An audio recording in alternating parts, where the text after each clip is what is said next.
G'day, I'm Dr. Tim Carey. I'm a controller, and so are you. Control matters. This short story is called, Do You Ever Find Life to Be a Bit Formulaic? Life is different to different people.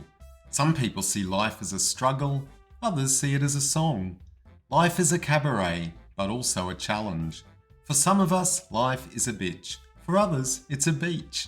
Life is also described as an adventure, a journey, a highway, a dream or a drag, a mystery, and a test. Remarkably, whatever your view or experience of life, there are two fundamental and interrelated relationships that are essential. One relationship describes an ongoing comparison between our moment-by-moment experiences and our expectations, dreams, wants, goals, standards, and desires. The other relationship describes our experiences as a combination of our actions and the current circumstances and conditions of the environment. These beautiful and life-giving relationships are captured in two elegant and simple equations. The first equation depicts the difference between what is and what is wanted. E equals R minus P. E stands for the error or difference. R represents the reference point, goal, standard, expectation. And P is the perception or what is currently being experienced. The second equation tells us that the inputs to our senses are a combination of our actions and environmental conditions. QI equals A plus D. QI stands for the input quantity, which is a general and neutral term for what impacts on our senses. A is the letter symbol used to refer to our actions, and D portrays the environmental disturbances.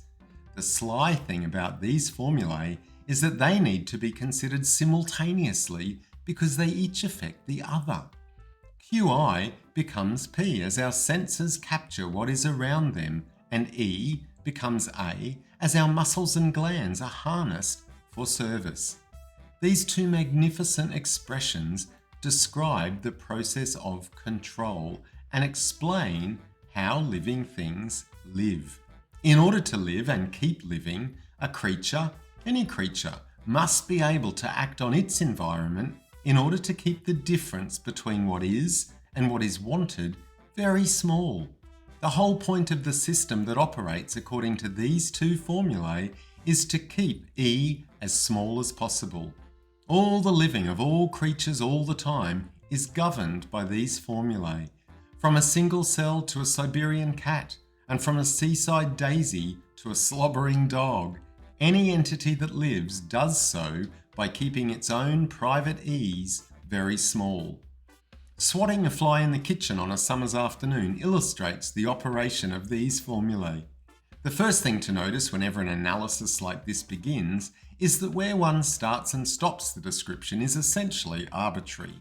That's because living is not a start and stop process. Well, apart from the big stop at the end when everything ceases. And we are not start and stop entities. The ideas of lineal cause and effect and stimulus and response evaporate when life is appreciated through the formulae that create it. So, back to the fly. Let's say Charlie is standing in the kitchen preparing a meal. Out of the corner of his eye, he notices some sudden movement.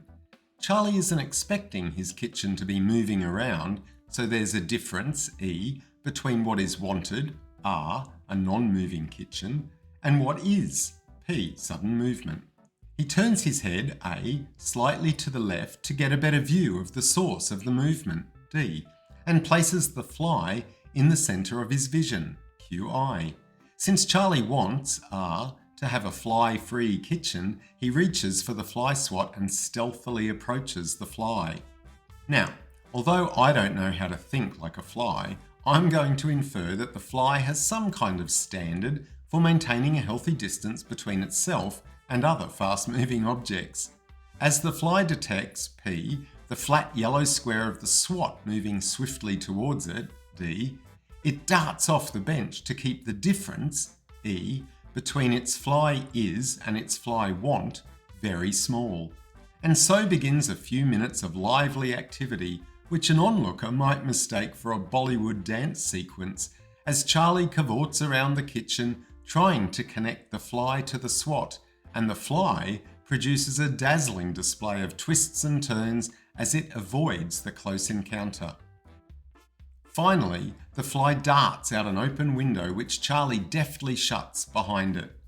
With order restored to his fly-free kitchen, Charlie returns to the gourmet sabzi he was in the middle of preparing. He continues to chop and mix until his E associated with the preparation of the meal is minimised, which is just a pretentious way of saying he makes his is, current state of the gourmet sabzi ingredients, match his want, a ready-to-eat gourmet sabzi stew.